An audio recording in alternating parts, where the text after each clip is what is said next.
And I thought, Okay. You're right. I want it, and I'm doing it. so thank you, sexy Jeff Goldblum. This is all your fault. I think I'm gonna put that as the trailer to the video and you guys are gonna be so confused. It is Sunday, February 27th, 2022, and on this week's edition of Sunday Sofa Time, we're talking about my upcoming trip to Turkey, why I'm really going there, and why you're not gonna see me here for maybe a month or so.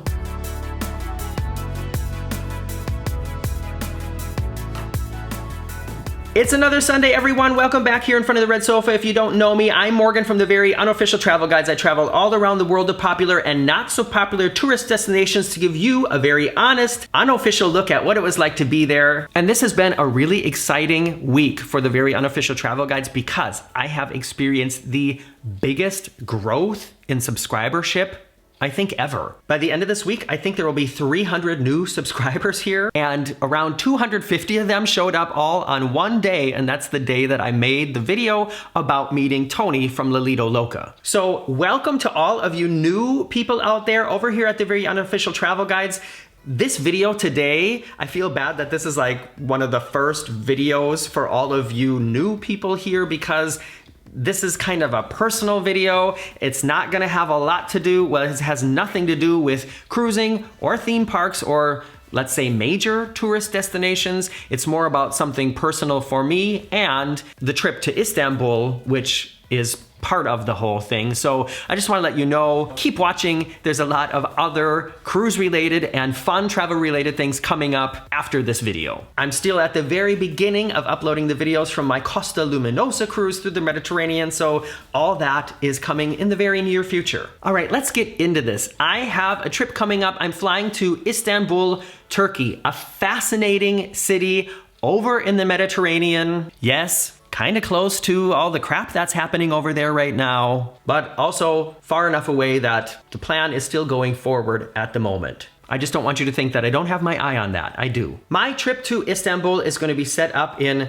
two parts, the fun part and then the real reason why I'm actually going. So I fly there a week from today on March 6th, and we'll be checking into a hotel, and then I'm gonna be a tourist for a couple of days, and I want to go to the gigantic indoor market. I want to see the famous mosques. Been getting a lot of great tips from you in that Facebook post that I made. I want to get some tasty, interesting street food. I'm so looking forward to some nice, real street food falafel. Some olives, some cheese, you know. Tasty num-nums. I also want to visit a real Turkish hammam. Hammams are these old bathing areas in the city. Some of them are thousands of years old, and I just find that culture so fascinating. I have been to a real Turkish hammam before. There's videos about it on this channel from like probably 13 years ago, maybe 12 years ago. It was a very interesting experience, and it'll probably be the same way in Istanbul, but I just really want to try it again. I feel like you can't go to Istanbul and not go to a real hammam. So that's another thing I'm going to be doing. And in between, I'll probably do a hop-on, hop-off bus tour with some kind of river cruise. We'll see. You'll see. Follow me on Facebook and Instagram. That's where I post like daily updates about these things, especially on Instagram. And if I make videos while I'm there, they will all be coming after the Costa Luminosa videos. That is all the tourist stuff that I have planned, and who knows what else might arise. But there's a main reason why I'm going, and the tourist part I just sort of added onto it, and that's what I want to tell you about right after this commercial break. Sorry y'all, I had to do it, but if you got one, what was it about? Write it in the comments below. Okay everybody, I want to say pay attention because this is probably the last time that I'm really going to talk about what's going on in detail, because a couple reasons.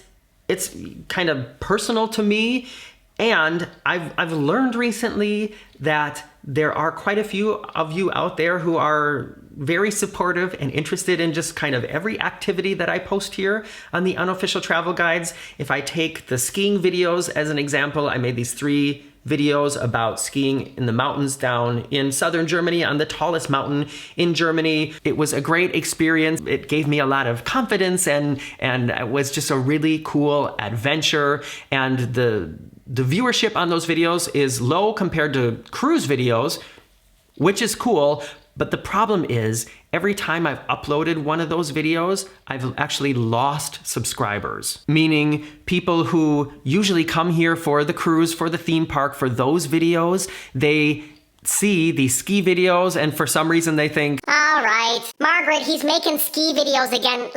We're out of here. And I see from the numbers when I make cruise videos, the subscribers just climb and climb and climb. So it's not that I don't feel comfortable talking about it or sharing it with you. I just think it kind of doesn't belong on the very unofficial travel guides, and you'll see why. But that being said, I will be posting certain updates and videos about it over on Patreon, and Patreon is a site that you have to sign up for, and it's a way that you can help support what I do here on the very unofficial travel guides and also support, this adventure.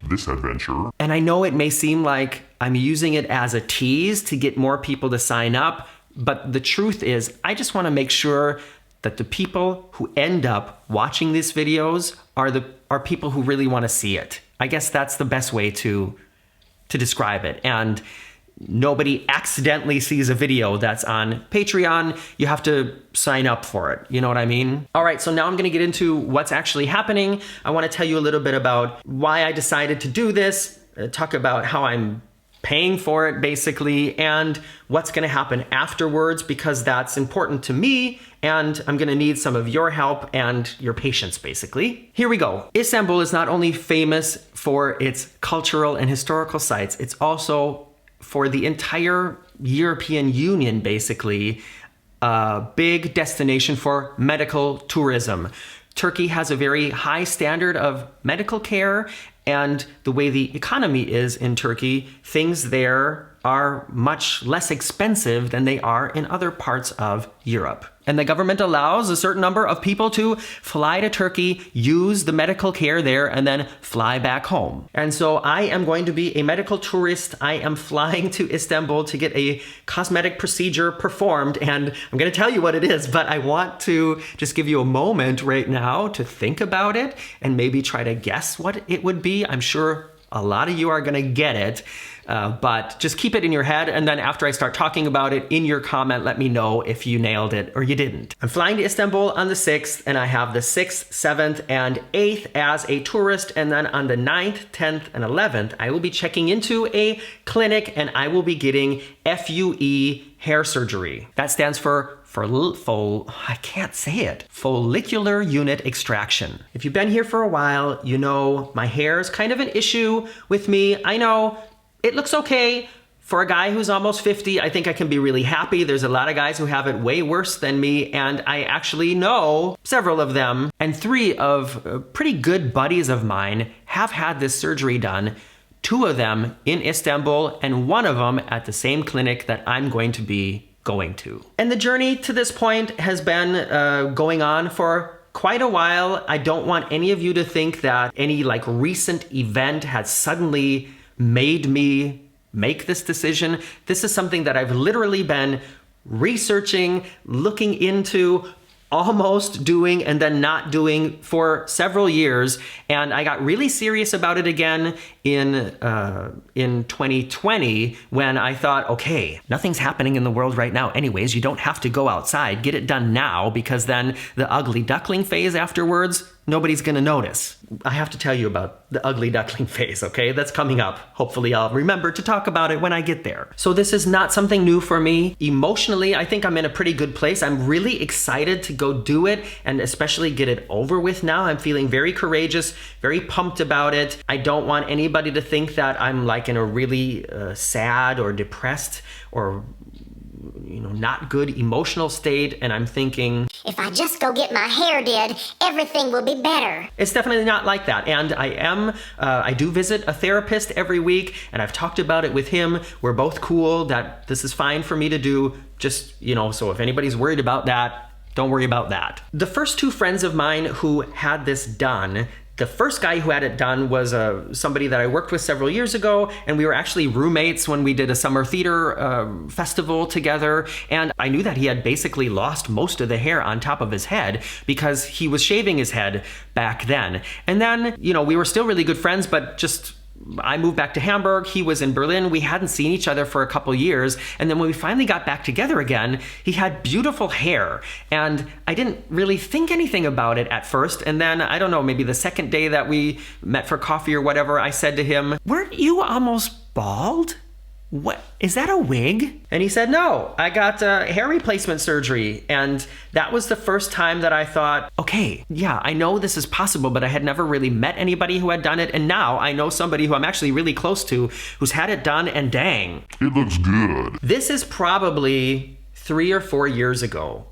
And I went through the whole array of questions with him. I think that the next several conversations that I had with him were probably mostly about the experience. So that is how long I've been thinking about this, doing the research. And even back then, he told me which clinic he went to, which was here in Germany. And I knew, okay, what he paid for it, I'm not willing to pay that budget. And even back then, he told me about other friends of his who had it done in Istanbul, who had great experiences. He sent me clinic names, doctor names. I looked at all of it. I think I even got some offers sent to me, and then I just wasn't ready to go through with it at the time. Then recently I was talking to him again, and he said, "Oh, you know what, Morgan? Our friend, also just had hair replacement surgery, and he went to Istanbul. Get in touch with him. He'll tell you, what his experience was like." So started all over again, asking all the questions, getting all the information. Also wrote to that clinic, got an offer. The price was good, and I don't know, it just wasn't time. Then, just in December, one of my really good tennis partners, one of these guys who's been basically beating me for years, I just cannot beat this guy, but somebody I'm close to, somebody whose opinion that I value and respect, he was just there in December, went to the same clinic that I'm gonna go to, only had great things to say. I saw him right after he got back. I know exactly what it was like for him. I feel like I kind of know exactly what to expect.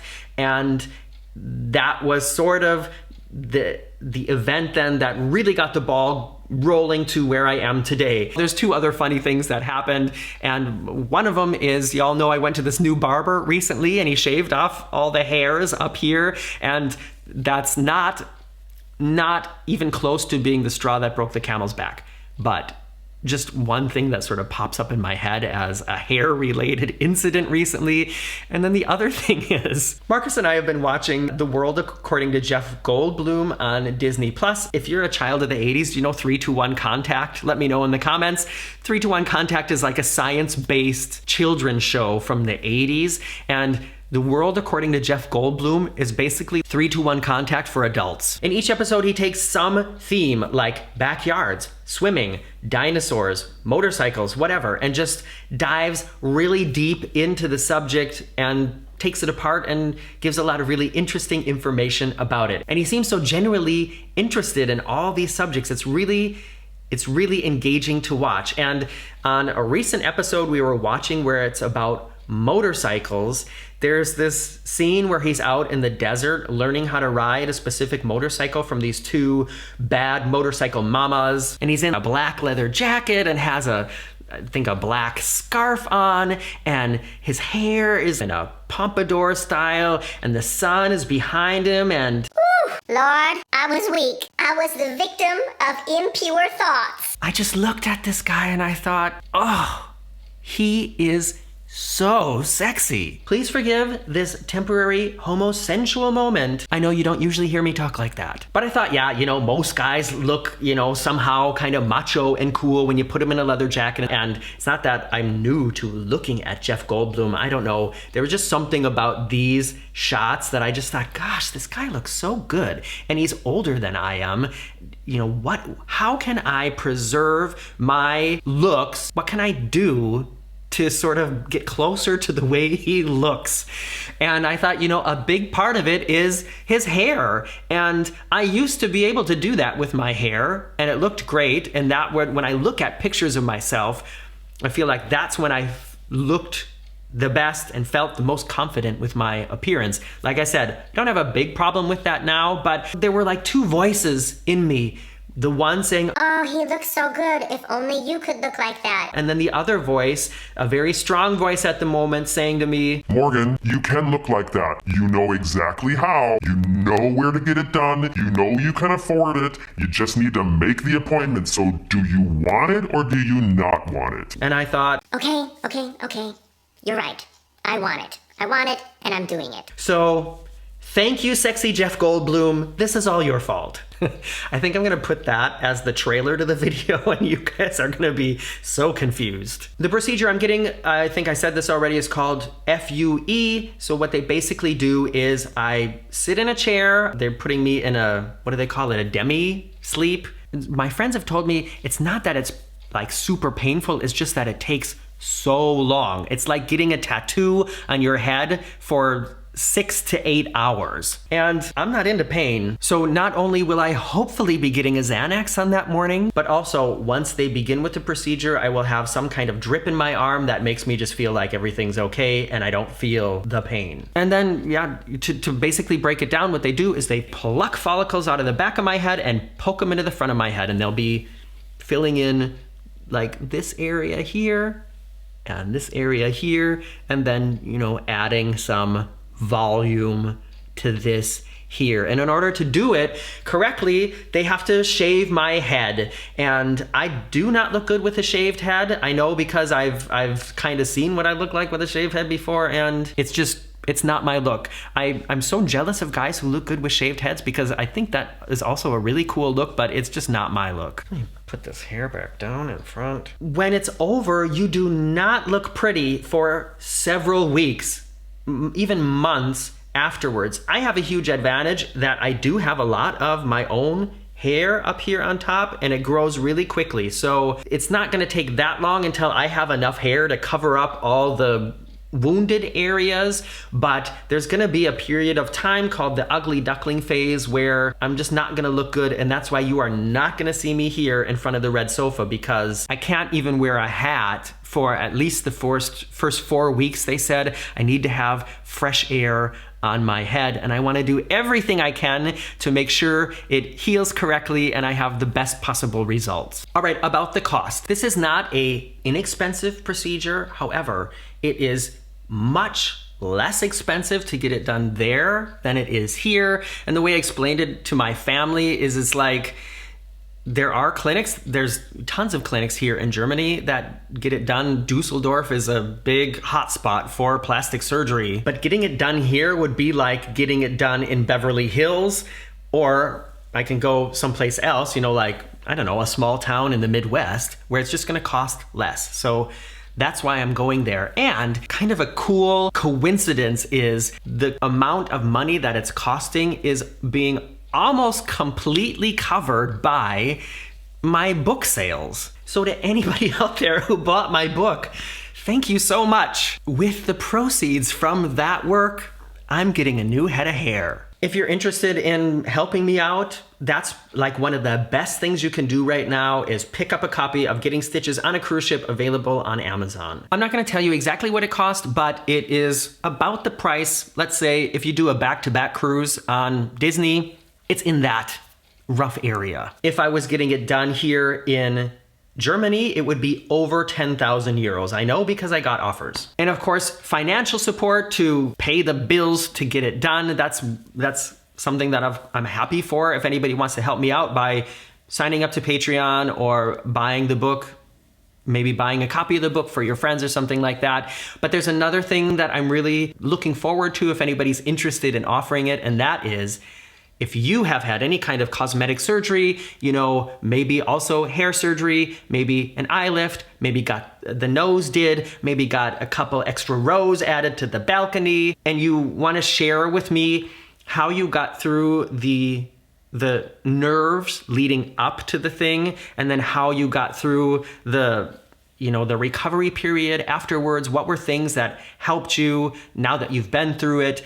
You know, what would you wish you had more of? What would you wish you had thought of in advance? If any of you have stories like that, please share it with me, because that's gonna really help me, I think. Of course, I appreciate compliments of people telling me that my hair looks fine now. And, you know, I'm not gonna tell you don't write those, but I'm not looking for anybody to try to talk me out of it at the moment. I have enough of that. I don't know, I don't want to sound rude, but please don't try to talk me out of it. It's taken me a long time to get to this point. I'm feeling very confident at the moment, and I want to ride this wave of confidence until it's over. And come the summer, I'm sure I'm going to be so happy that I did it. All right, I think that's about all I can tell you about it. But this video is not over. I always invite you to comment on the video, and then I pick out comments to comment on. And now comes the time on Sunday Sofa Time where I comment on your comments live on air.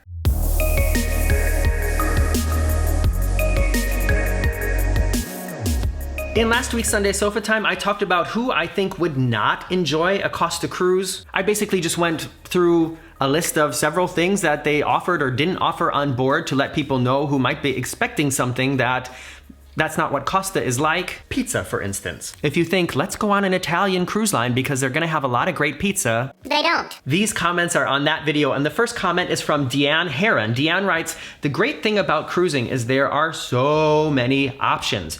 Costa doesn't sound like it's for me. I may be 53, but I still require water slides. You and me both, Deanne, you and me both. But I'm sure plenty of people think it's great. Thanks for sharing this information to help people make the right choice. Deanne is so right. There are cruise lines for everybody, and my intention in that video, and I hope that came across in the video, was not to turn anybody off of Costa Cruise Line. It was just to let people know, look, this is what it's like, and it might not be right for you, but it also might be exactly right for you because, like Deanne said, there are so many different options. I'll say it again. For the price, that was a pretty good cruise. Next comment is from Fantastic Voyages 1707. They write, good video, Morgan. Makes sense why I like Costa now. I can't swim, am a complete night owl, and the interior design of the older Costa ships makes me giggle. Agree on the food as I much prefer it to MSC in terms of quality, but odd about the pizza. Yeah, this is a perfect example, you know.